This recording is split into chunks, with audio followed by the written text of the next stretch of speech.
As Allah the Exalted has said, Allah likes not the uttering of evil words except one who is being oppressed, and Allah is hearing, knowing. Surah An-Nisa verse 148. And those who when insolence reaches them take revenge. Surah Al-Shura verse 39. Ibrahim said, the predecessors disliked being disgraced, and when they would become dominant, they would forgive.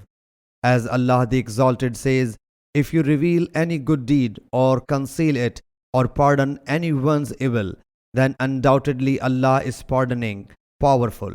Surah An-Nisa verse 149. And recompense of evil is evil, the like of it. But whoso forgives and puts the thing right, his reward is with Allah. Undoubtedly, He loves not the unjust.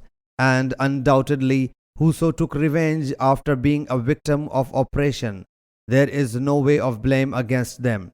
The blame is only against them who oppress mankind and rebel in the earth without right.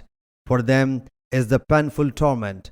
But whoever indeed preserved and forgave, most certainly, then there are the affairs of determination.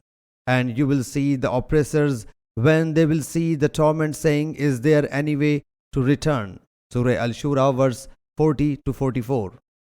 Hazrat Abdullah bin Umar radiyallahu anhu reports that the Prophet sallallahu alaihi wasallam said, oppression will be in the form of darkness on the day of resurrection.